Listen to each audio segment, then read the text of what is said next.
오늘 주시는 하나님의 말씀은 시편 75편입니다. 할렐루야. 오늘 시편 75편 말씀은 어떤 뜻인가 하면 그 1절 윗부분에 아삽의 시, 역시 이것도 아삽이라는 사람의 시라고 소개하고 있고요. 영장으로 알다스헷에 맞춘 노래라고 했습니다. 이 알다스헷이라고 하는 것은 원문으로 바라보면은 알타시케트라는 말인데, 이것은 망하지 말게 하소서 라는 그런 곡조입니다. 그러니까 우리가 멸망당하거나 죽거나 하는 것이 아니라 하나님께서 우리를 보살펴 주심으로 우리를 망하지 않게 하소서 하는 그런 내용을 담은 그런 시에 곡조를 맞춰서 드리는 그런 시편이라는 뜻입니다. 자, 내용을 보시면 1절입니다. 하나님이여, 우리가 주께 감사하고 감사함은 주의 이름이 가까움이라. 사람들이 주의 기사를 전파하나이다. 그랬습니다. 원문을 보면 이렇습니다. 우리는 당신께 감사를 드립니다. 엘로힘이시여, 우리는 감사를 드립니다. 가까이에 당신의 이름이 있기 때문에 사람들은 당신이 행하신 놀라운 일들에 대하여 자세히 말하나이다.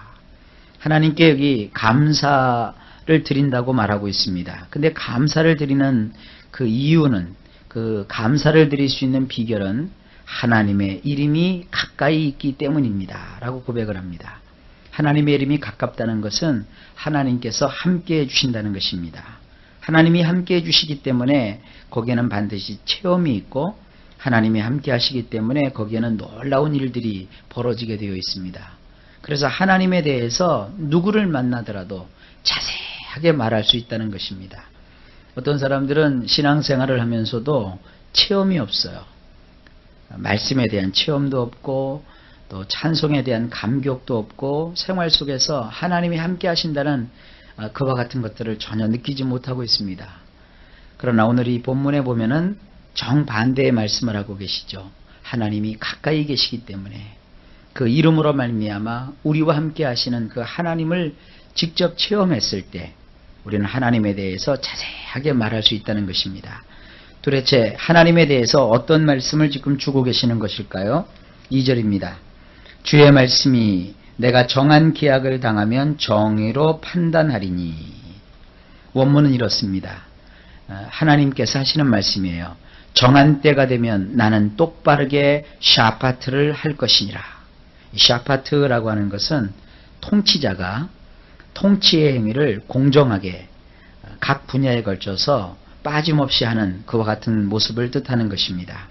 하나님께서 정한 때가 되면 모든 것들을 다 올바르게 바로잡으시겠다는 것입니다.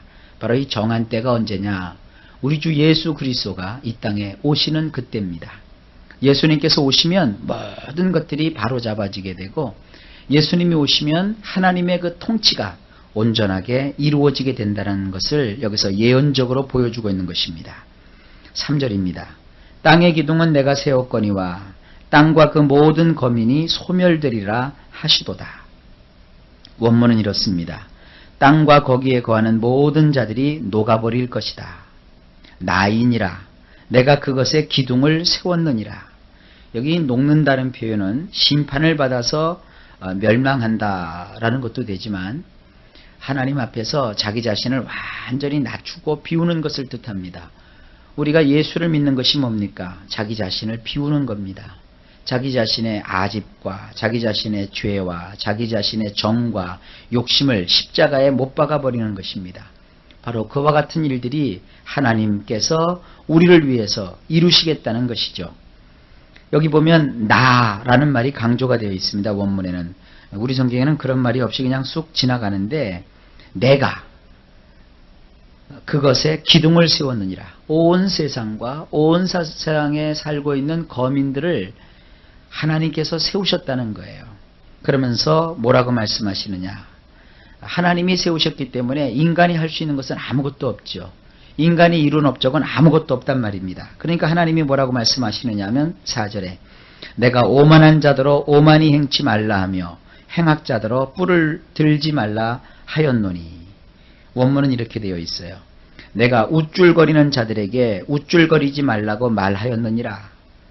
사악한 자들에게 너희는 뿔을 높이지 말라고 하였느니라.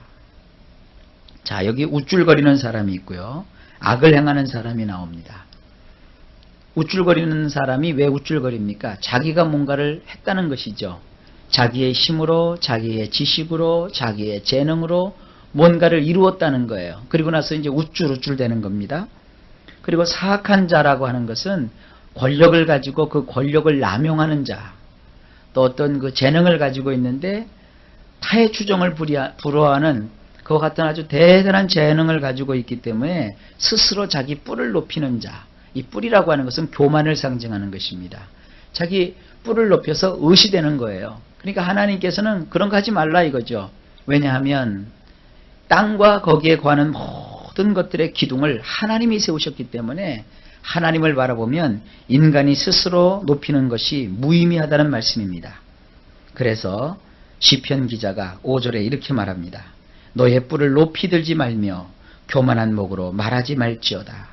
자, 4절에는 하나님께서 우쭐거리지 말아라, 뿔을 높이 들지 말아라 이렇게 말씀하셨으므로, 그러므로 5절에 원문은 이렇습니다. 그러니 너희들의 뿔을 높이 치켜들지 말 것이며 목을 뻣뻣하게 고추 세워서 말하지 말지니라. 왜라고 그 이유가 앞부분에 있었죠. 하나님께서 모든 것을 만드셨고 모든 기둥을 세우셨기 때문에 하나님 앞에서는 그 어떤 사람도 교만할 것이 없다는 말씀입니다. 그래서 자기 스스로 교만의 뿔을 높이 치켜들지 말 것이며, 그리고 목을 뻣뻣하게 고추 세워서 하나님 앞에서 그렇게 있지 말라라는 것입니다. 6절입니다. 대저 높이는 일이 동에서나 서에서 말미암지 아니하며 남에서도 말미암지 아니하고. 여기 우리 성경을 보게 되면 원문의 그 뜻을 충분히 실어놓고 있지는 못합니다. 원문에 보면 이렇습니다. 왜냐하면 높아지는 것이 활개치고 다닌다고 해서도 아니며 해지는 서쪽에서도 아니며 사람들이 몰려 사는 넓고 큰 지역에서 나는 것도 아니기 때문이니라. 자, 우리 인간이 높아지는 것은 자기가 힘이 있다고, 자기 재능만 믿고 활개치며 다닌다고 해서 그가 높아지는 게 아닙니다. 그리고 여기 해지는 서쪽이라고 했습니다. 해가 동쪽에서 뜨잖아요. 그리고 하루 종일 내가 쉬지도 않고 열심히 일했다고 해서 해가 질 때까지 그가 일을 놓지 않고 열심히 했다고 해서 그가 높아지는 게 아니라는 말씀입니다. 뿐만 아니라 여기 사람들이 몰려 사는 넓고 광활한 지역이라는 말이 나오는데, 이것은 바로 그 사람들이 여기다가 성을 짓고 집을 짓고 또 거기서 온갖 것들을 장치를 해놓고 사는 그런 풍요로운 곳을 뜻하는 것이에요. 그러니까 사람들이 몰려서 살아서 아주 도시를 이루고 뭐 이렇다고 해서 사람이 높아지는 게 아니라는 것이죠. 한동안 우리나라가 농촌 사회였다가 도시화가 되면서 사람들이 농촌을 버리고 도시로 몰려왔어요. 왜 도시로 몰려왔느냐? 아무래도 도시로 오면 거기에 기회가 많고 또 사람들이 많이 몰려있기 때문에 성공하기 쉽다고 생각을 했던 것이죠. 그러나 하나님은 사람이 높아지는 것은 그렇게 좋은 곳에 와서도 대도시에 진출해서도 아니라는 것입니다. 그럼 무엇입니까? 7절입니다. 오직 재판장이신 하나님이 이를 낮추시고 저를 높이시느니라. 원문은 이렇게 되어 있어요. 이는 엘로힘께서 샤파트 하시는 것에 달린 것이니라. 아까 샤파트를 말씀드렸죠. 통치자가 공평하게 모든 것을 다스리고 통치하는 행위를 샤파트라고 했습니다. 사람이 높아지는 것은 엘로힘께서 샤파트 하시는 것에 달린 것이라는 거예요. 하나님이 다스리기 나름이라는 것이죠. 하나님은 그래서 이를 그가 낮추기도 하시고 이를 그가 높이기도 하시느니라. 사람이 높아지고 낮아지는 것은 다 하나님이 하시는 거예요. 그래서 8절에 이렇게 말씀하고 있습니다. 우리 성경에 보면 여호와의 손에 잔이 있어 술 거품이 일어나는도다. 속에 섞은 것이 가득한 그 잔을 하나님이 쏟아내시나니 실로 그 찢기까지도 땅의 모든 악인이 기울여 마시리로다. 먼저 이 원문을 좀 보겠습니다. 여호와의 손에는 잔이 있는데 포도주에 거품이 일고 섞인 것이 가득하도다. 그래서 그분이 이것을 쏟아버리셨느니라. 그렇지만 땅에 있는 모든 사악한 자들은 술을 거르고 남은 찌꺼기들까지도 꾹꾹 짜내서 마시는도다. 자, 우리 성경에는 그 뜻이 분명히 드러나지 않는데 우리 성경에는 그냥 술이라고 되어 있거든요. 근데 원문에는 술이 아니라 포도주라고 되어 있습니다. 포도즙이죠, 사실은. 이거는 포도주를 담가 보신 분들이 이해할 수 있는 것입니다. 되게 포도주를 담글 때 어떻게 담가요? 포도에다가 거기다 설탕을 집어넣죠. 원은 포도 자체도 달지만 거기다 설탕을 집어넣으면 설탕 속에 있는 그 당의 성분이 아주 그 포도를 더 달게 만듭니다. 그러면 포도와 당이 만나면 어떤 일이 벌어지느냐? 그게 효모라는 것이 생겨요. 이 효모라고 하는 것은요, 산소가 공급되지 않아도 자라날 수 있는 무산소 세균입니다. 곰팡이와 같은 건데 이 효모가 포도 속에 들어있는 그 당을 먹습니다. 그 효모가 당을 먹으면 이산화탄소를 발생시키고 그 다음에 효모가 거기서 배설을 해요. 그 효모가 배설하면 그게 뭐냐면 그게 알코올입니다. 그게 술 성분이에요. 그래서 포도주를 잘 제대로 담그지 못하는 분들은 그냥 꼭 막아놓으면 되는 줄 알고 그 포도주를 담아놓고 뚜껑을 꽉 막아놔요. 그러다가 큰일 나죠. 폭탄이 되어버립니다. 그 이산화탄소가 효모가 계속 그 당을 먹으면서 배설을 하면서 이산화탄소를 발생시키기 때문에 가스가 차거든요. 그래서 그 적당하게 막아놔야지 너무 꽉 막아놓으면 터져버려요. 그래서 여기 그 효모가 포도주를 만드는 과정에서 이산화탄소가 발생되고 알코올이 생성되면서 거품이 자꾸 일어나는 거예요. 그래서 포도 안에서 그 효모가 작용을 하면서 거품이 일어나면 이제 거기에 알코올이 생겼다는 뜻입니다. 그러면 이제 그걸 어떻게 합니까? 걸러내죠. 몇 번을 걸러내서 순수한 포도주를 얻는데 여기 지금 그와 같은 것들을 생각하면서 8절을 한번 보십시오. 여호와의 손에는 잔이 있다. 하나님은 술을 드시는 분이 아니시거든요. 하나님은 술을 원하지 않으십니다. 그런데 그 잔이 있는데 잔에 들어있는 포도즙에 거품이 일어나는 거예요. 거품이 일어나는 것은 거기에 알코올이 생성된다는 것이죠. 술이 돼버린 거예요. 그러니까 하나님은 포도즙을 마시고 싶으신데 거기에 술이 들어갔단 말이에요. 그리고 거기에 섞인 것이 가득해요. 짜내지를 않았단 말이죠.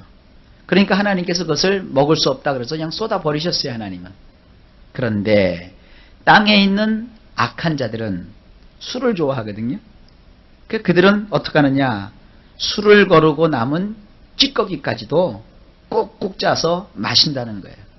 하나님은 포도즙이 술로 변하면 그거를 바닥에 쏟아서 버리지만 사악한 사람들은 그것이 술이 됐을 때 그 술을 다 마실 뿐만 아니라 그 술 찌꺼기까지 꼭꼭 짜서 다 마신다는 거예요. 사실 그 술보다도 그 술 찌끼가 더 최한됩니다. 어쨌든 간에 이렇게 사악한 자들은 취하고 또 하나님을 멀리 한다는 것이죠. 그러면서 술 취한 김에 교만해지고 목을 빳빳이 세우고 그리고 자기 뿔을 높이 들고 사람이 평상시에 조용했던 사람도 술 먹으면 괜히 당대해지고 욕도 막 하고 막 이상한 성격들을 쓰잖아요. 이제 그런 형태를 하나님께서 우리에게 보여주고 계신 겁니다. 자, 9절입니다. 나는 야곱의 하나님을 영원히 선포하며 찬양하며 그랬어요. 원문은 이렇습니다. 그렇지만 나는 선포하리 영원토록 음악을 내리 야곱의 엘로힘을 위하여.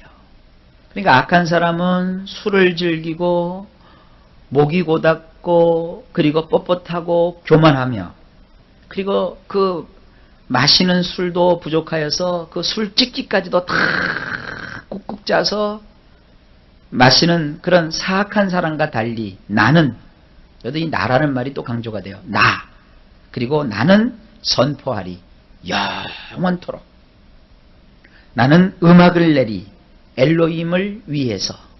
그러니까 자기는 술 취하고 교만하고 그렇게 살지 않는다는 것이죠. 하나님을 찬양하고 하나님을 영원토록 내가 선포하겠다. 이 선포한다는 것은 뭐냐면 전도하겠다는 거예요. 전파하겠다는 거예요. 하나님이 어떠하시다는 것을 널리 알리겠다는 말씀입니다. 그 다음에 10절입니다. 또 악인의 뿔을 다 베고 의인의 뿔은 높이 들리로다. 그뿐만 아니라 원문에 보면 또한 사악한 자들의 모든 뿔들을 끊어내 버릴 것이라. 그리고 의로운 자들의 뿔들은 높이 들어 올릴 것이니이다.